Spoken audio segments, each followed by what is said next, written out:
Hello, friends. Welcome back to Passionate Talks. I'm your host, your friend Ajit Kate.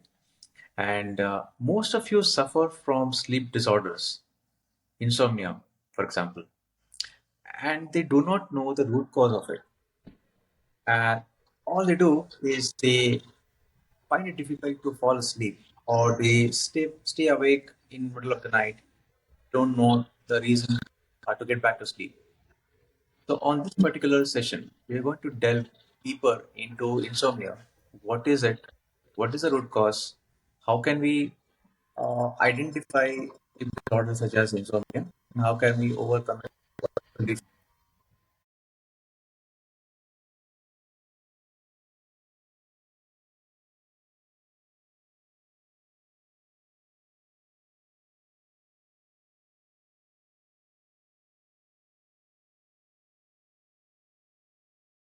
To present this, we have our chief guest, Mr. Vijay Sumanavar, who is a mindful leader, who is uh, a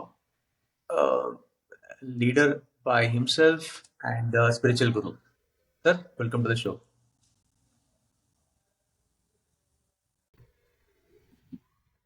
Thank you very much. Thank you, Ajit, sir, for inviting me to this talk.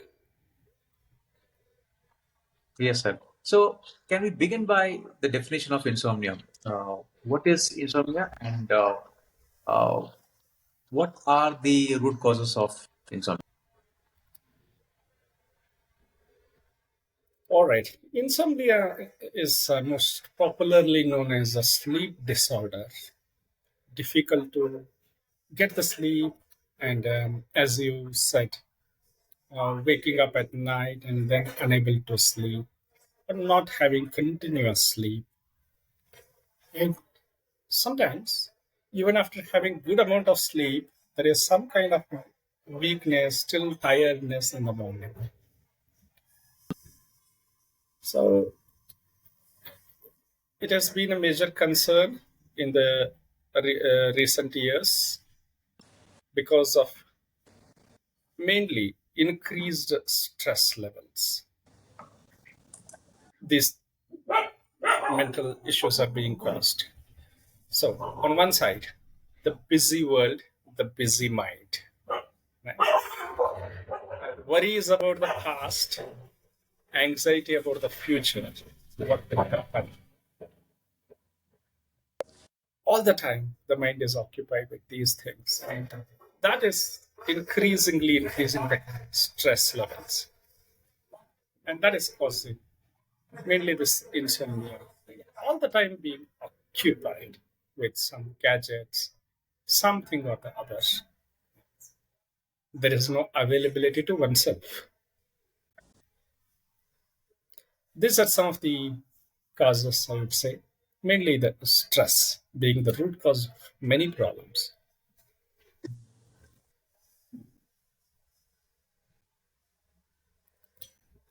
And then, what is its impact at a global level? If we look at it, it's like 1 in 3 persons, about 33% of the people have insomnia symptoms, at least symptoms, and more than 10% have insomnia as a disorder itself, like chronic insomnia.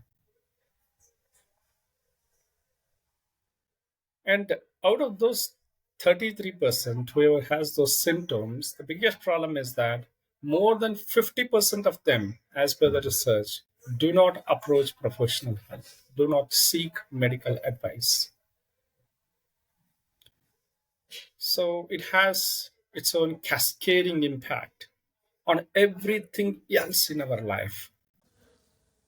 It has its own physical impact, it has impact on our mind, it has impact on our day-to-day activities.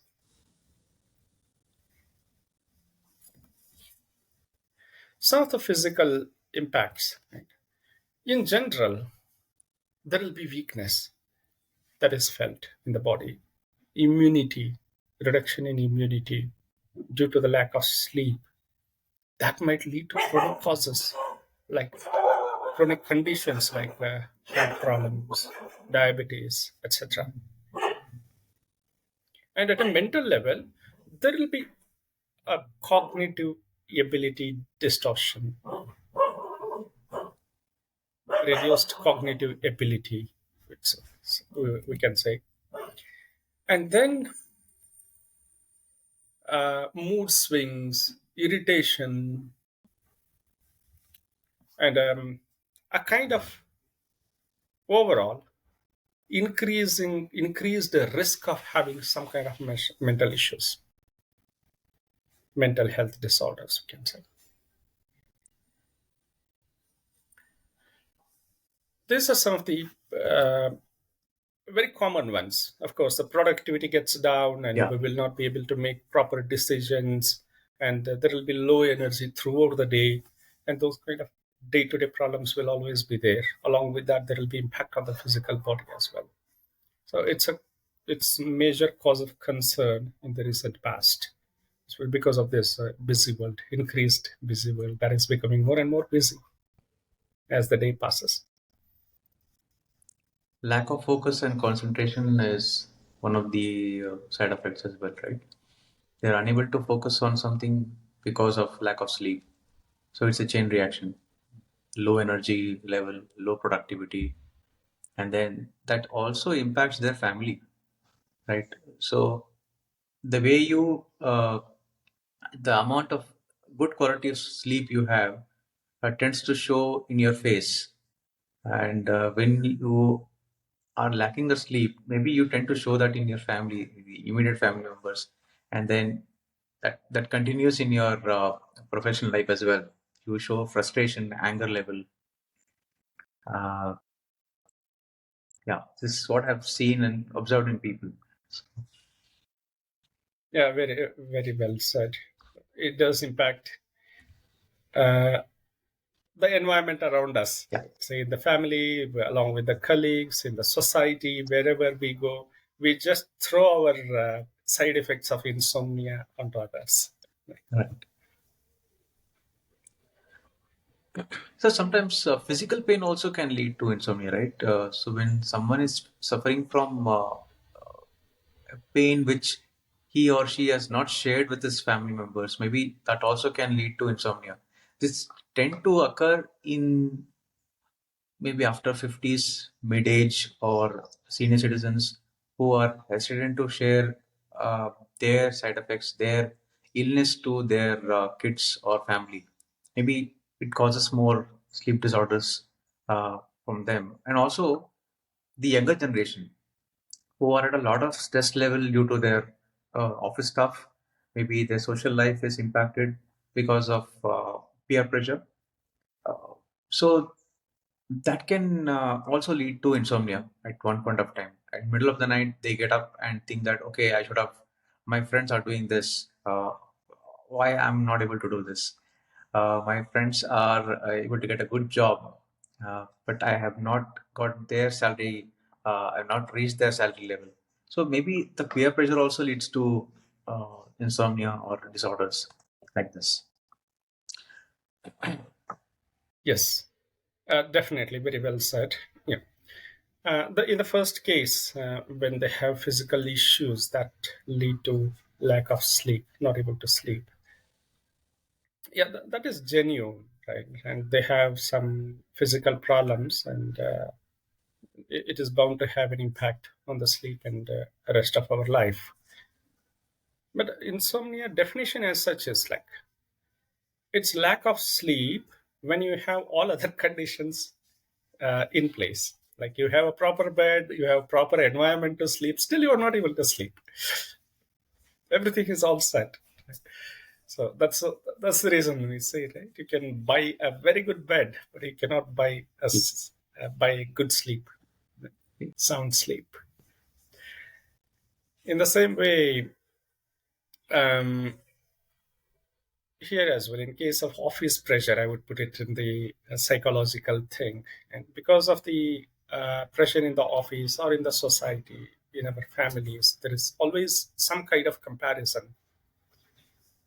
You can say peer pressure, you can say social pressure, family pressure, and a lot of suffering is definitely happening there, and that comparison is bound to occur. Even if we don't compare, somebody else will compare for us. The- it could be our spouse, our children, our parents comparing about us. Yes.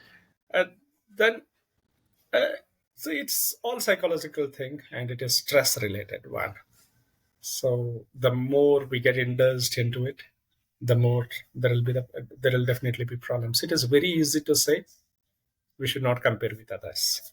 Mm. It is very easy to say one should not feel jealous about the success of your colleague or even friend, right? Yes. Or one's own brother, sisters. There will be some or the other, in some way or the other way, there will always be comparisons because we are together. Somebody else getting some very good salary somewhere else doesn't bother much. Somebody else's brother getting something doesn't bother much. But what bothers us? What others are having in my world, in my closed world. There I want to be a kind of a topper. There, because that's the only thing that is giving me respect. And that's the only thing that's the only place, that small world that I have that gives me a kind of support, a kind of recognition that I am so and so. It's easy to say not to have ego. It is there. That's where mindfulness comes into picture. It is not that I should not have ego, I should not have jealousy, I should not compare with others. What mindfulness, uh, the way the mindfulness stands out from other techniques is that it accepts. Acceptance in the sense not agreeing with whatever is happening, but yes, there is jealousy in me at this moment. It's there in the mind, and there are symptoms in the body as well. There may be some kind of sinking feeling in the abdomen, irritation in the body. Being mindful of it, or more technical word for it is self-awareness. Being self-aware that there is jealousy in the mind, there are symptoms of jealousy in the body, accepting it, acknowledging it, letting it be. It's okay. It's happening automatically. I'm not doing it. Yeah, somebody else got promotion. I want to be jealous. No, I'm not doing it. It's just happening on its own.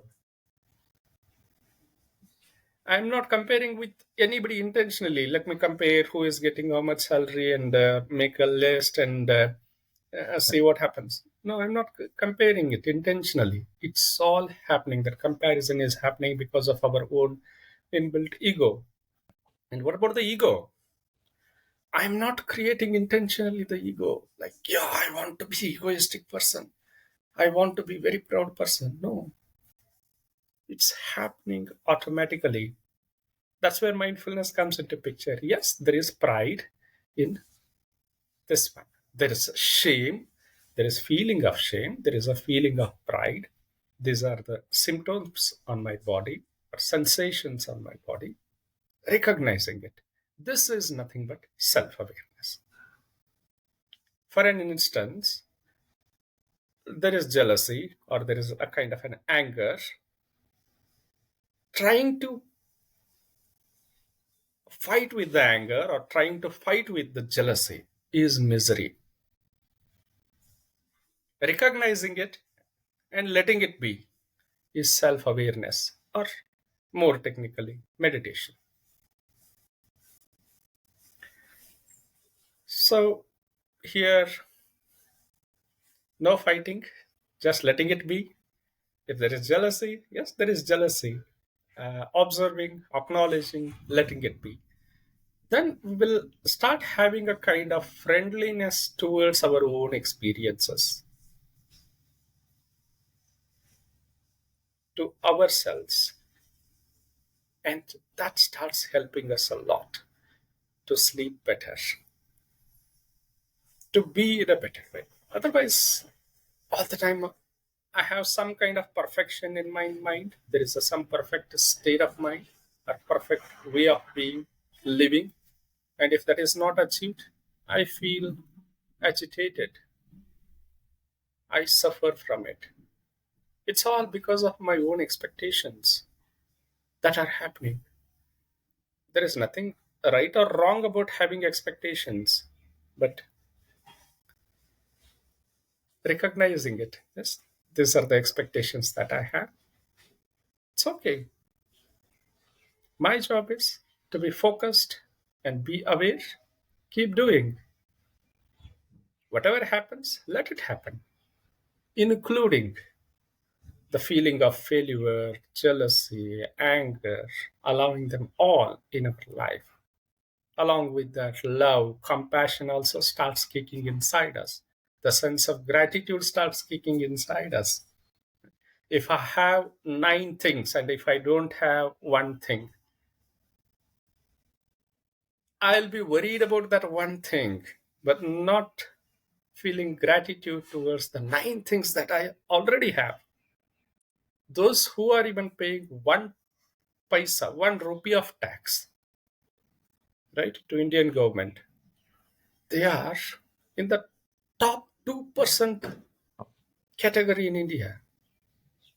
I guess hardly about 2 to 3% people pay the taxes, Yes. income taxes, right? That means more than 98% of the people are not having those nine things that I have. I may be missing just one or two out of 10. That could be a luxury car, a luxury villa, but more than 98% do not have that kind of even needs met, or in other words, for them, the comforts met. So the simpler we take it, the life as it occurs, right, the better it would be. If I think I'll be able to sleep only in the on the best of the best bed, it's not going to happen. We sleep always in the body, in the mind. The bed is just a supporting tool. We just need some place to sleep. The simpler it is, the life is, the easier it would become. It is like life is like a travel. If you have minimum luggage, the travel becomes easier. It's good to have a lot of luggage, but it's difficult to carry.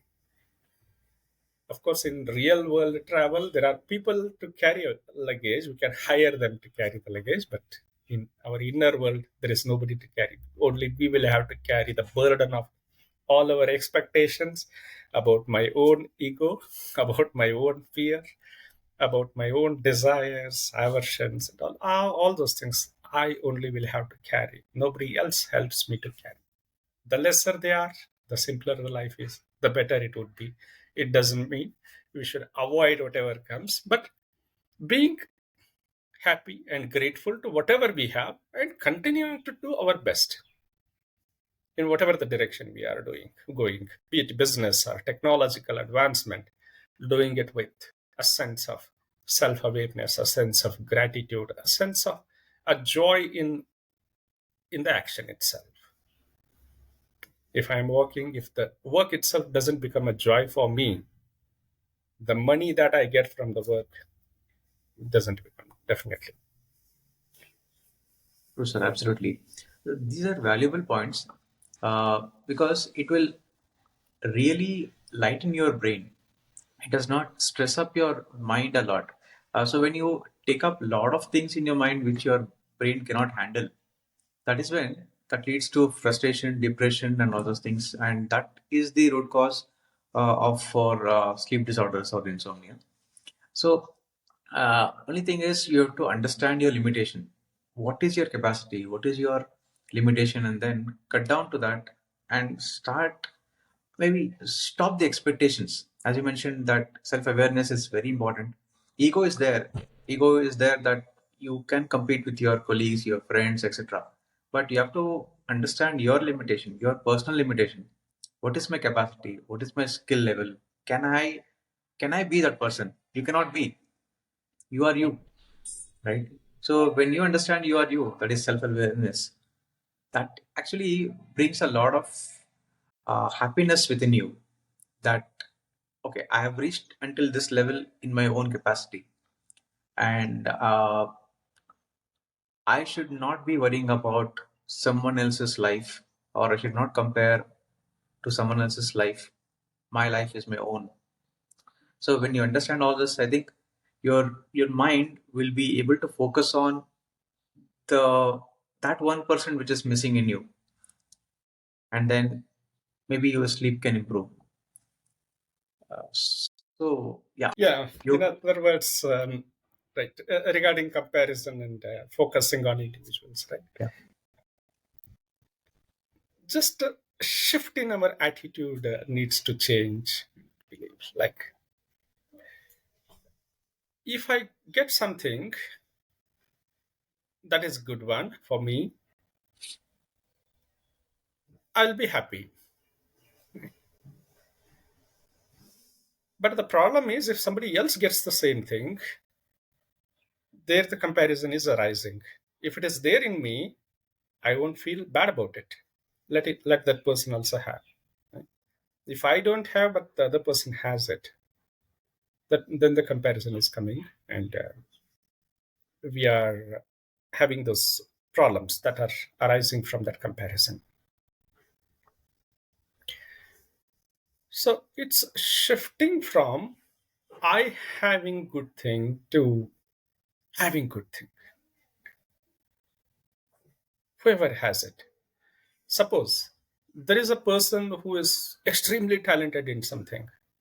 We will appreciate that person. But if the person is competitor to us, we don't appreciate. That's the problem, right? The mind comparison.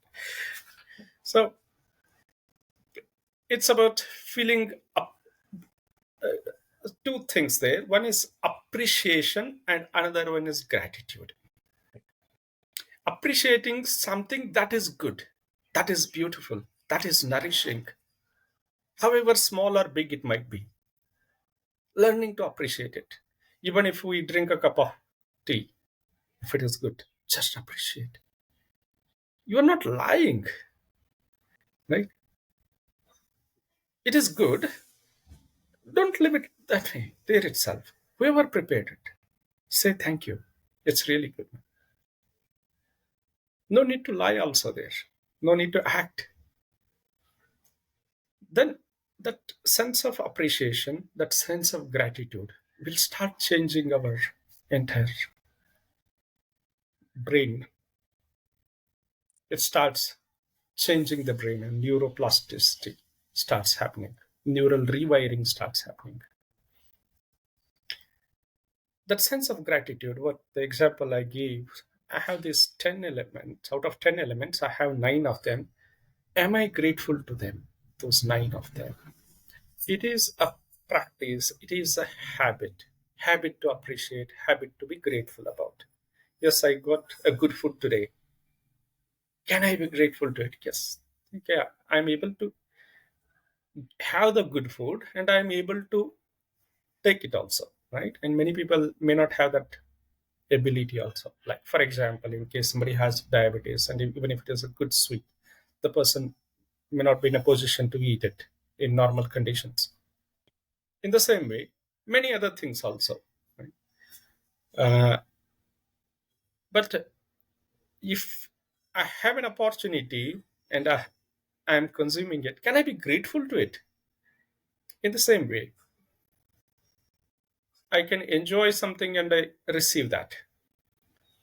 Can I be grateful to it? Not the usually the mind takes it for granted. So feel taking it for granted to gratefulness. This transformation has to happen, however small it could be. Like when we were kids, we were enjoying eating small chickies, small peppermints. We did not know their values. The, their enjoyment is so valuable, right? So that sense of gratitude, feeling appreciative about it, wherever it comes from, saying thank you, saying good job done, right? Even if it is a small thing like well dressed, looking nice, whatever. See, in the morning we get up and the climate is good. Yes, thank you, good one. Climate is good. I'm really feeling good about it. Can I start seeing the blessings that I already have?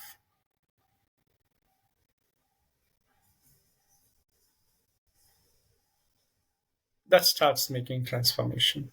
The next thing we can talk about is the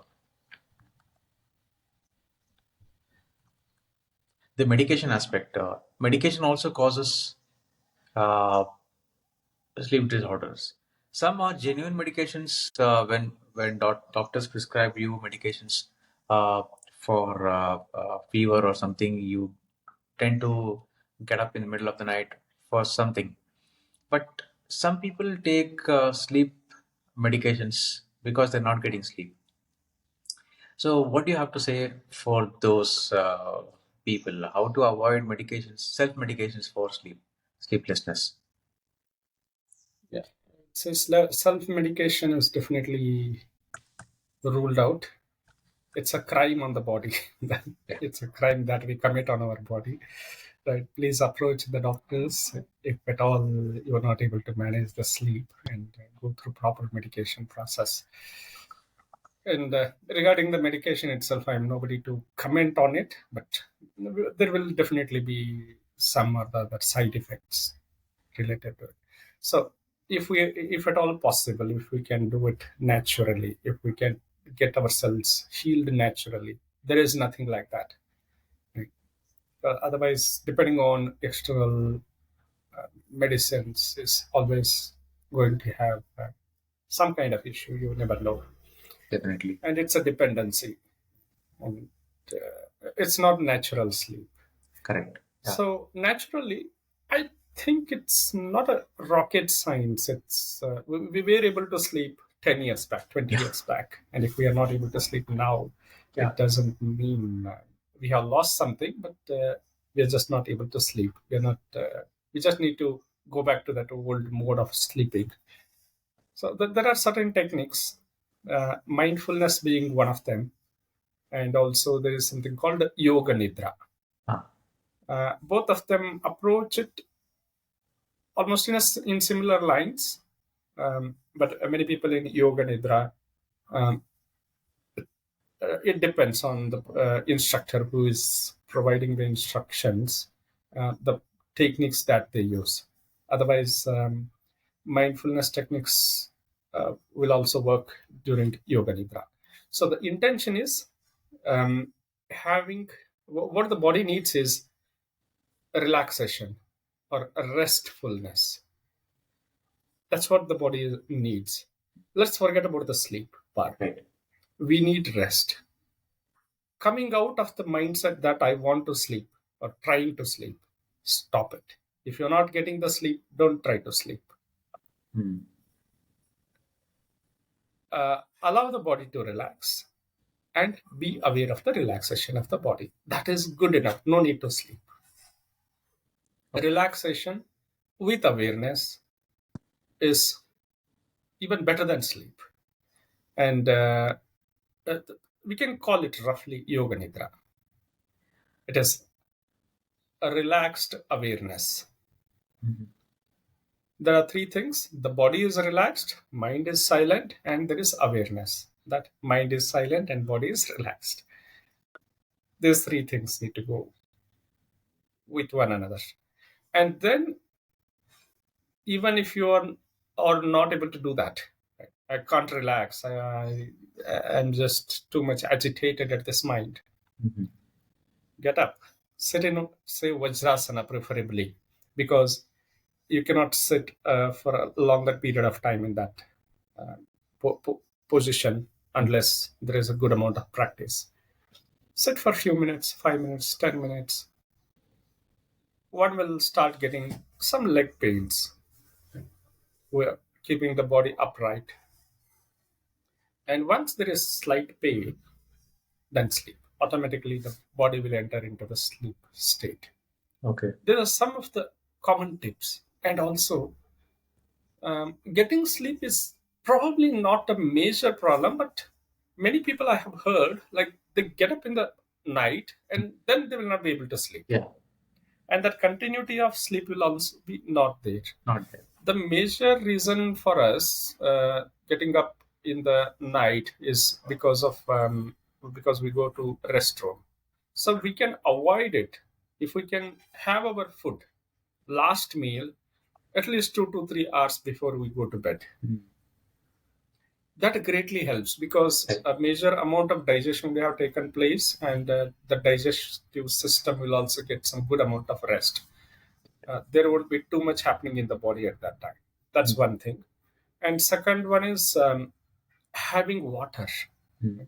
Many people will keep drinking a lot of water after last meal of the day and before bedtime, avoiding it. So having last sip of water, preferably about 2 hours before we go to bed, Mhm.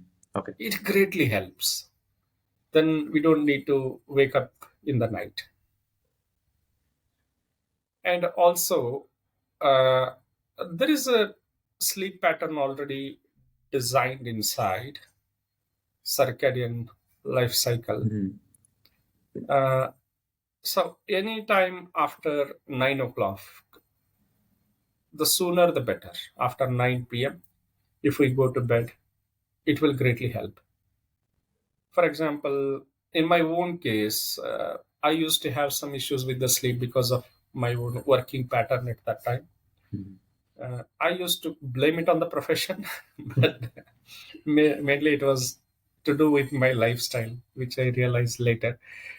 But if I sleep before 11 o'clock, I used to get good sleep. But after 12, it was very difficult for me to sleep. Okay. But it varies from one person to another person, but let's be mindful about that circadian rhythm Mhm. and try to sleep as early as possible, immediately after 9 p.m. If it is 9:30, okay, 10 o'clock, okay. We do have our own meditation sessions at 9:30, and there are yoga nidra sessions as well that are happening at 9:30. People can join them. These are some of the tips that we can follow. Not eating too much in the night and eating some healthy, wholesome, light meal. Mhm. That greatly helps rather than having heavy food. Yeah, green salads, Right. vegetables, Greens. cucumber, all this would lighten your stomach and it will ease out in your digestive system as well. The process and maybe enable you to sleep better. As you mentioned, 7 p.m. is the ideal time to have dinner and drink water before 7:30 so that you're able to digest the food before you actually sleep. It'll enable you to Yes. sleep better. So I have one question here.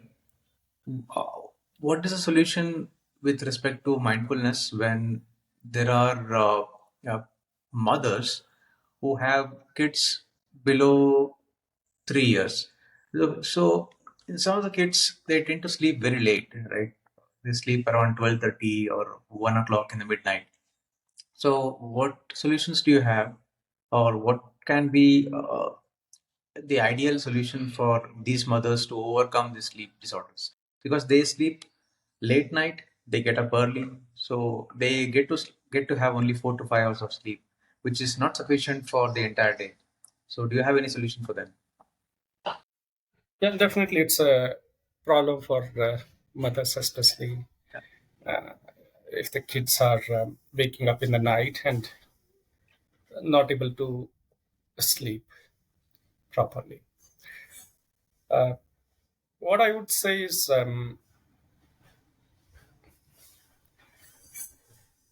what the body needs is two things. One is pranic cleansing, and another is emotional cleansing. So here, emotionally, they are perfectly okay. They are happy that they're with their kids. and some kind of bondage is there, nature will take care of it. And then uh, they need not have any problems with pranic cleansing as well, any major problems. What is lacking for them, what they don't get an opportunity is restfulness. Otherwise, all other things that are needed for them to be well are all in place, and that's the reason I don't think we'll get a lot of problems in that age group during that duration. Right. Other than, of course, lack of sleep. It's not a chronic disorder. It's nothing to be worried. Correct. It's there temporarily for Temporary. some time because of the need. Right? Yeah. It's a need basis and not to be worried too much. How they can manage themselves better is restfulness and awareness. Developing those two qualities. So instead of trying to make the child sleep, sleep, sleep, and running behind it, allow the child to play, be alert and restful at the same time in whatever the position you are. If you are sitting, be alert to your own things, what is happening inside, to inner experience. Experience happens mainly at two levels or three levels. Our body posture, how I am sitting, how I am lying down, how I am moving, etc. At physical level. And at mental level, the mind state or the emotions that are arising and passing away and changing. And at the bodily sensation level, there are sensations of the body, or you can say kind of vibrations, pranic energy flows, whatever you call, some kind of experiences in the body. Being aware of them. Just being aware of the bodily sensations. We don't need to go into even the emotional aspects and the mind state aspect because they're already with their kids, and that's good enough for them. So being aware of their bodily sensations and feeling restfulness. Right? If you want, lie down, otherwise sit comfortably. This is also restful position.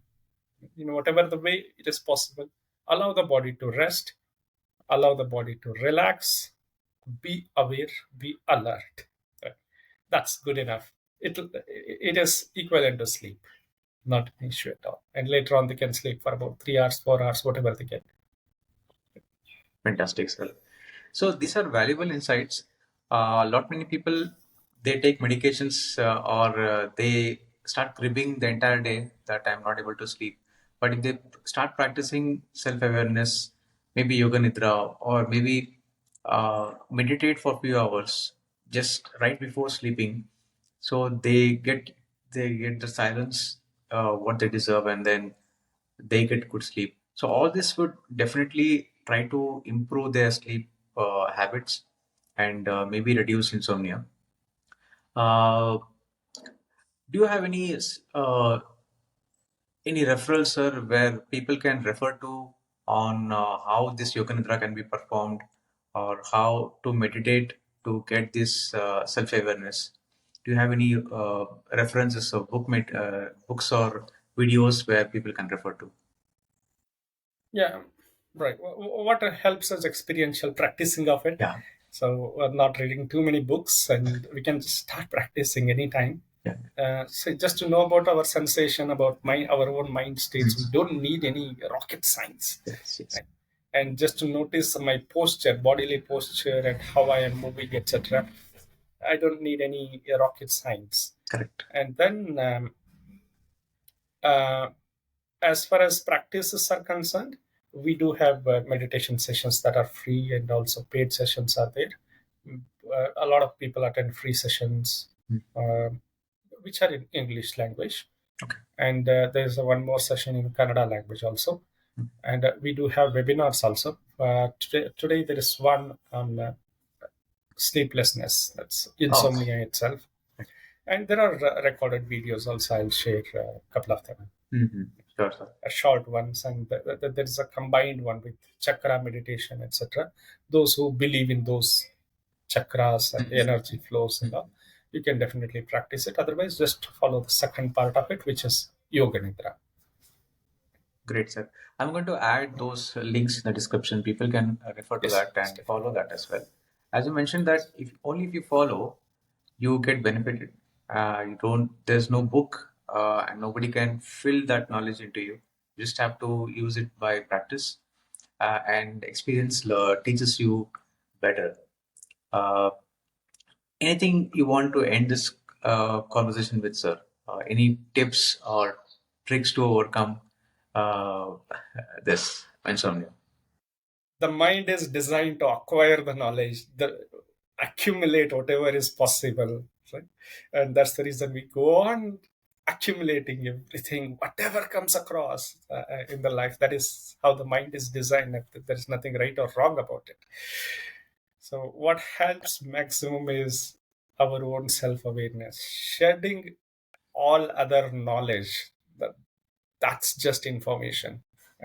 Starting with afresh, being just self-aware, the awareness, investigative mindset or explorative mindset with a sense of enthusiasm will take care of it all, with a sense of curiosity, that enthusiasm and curiosity.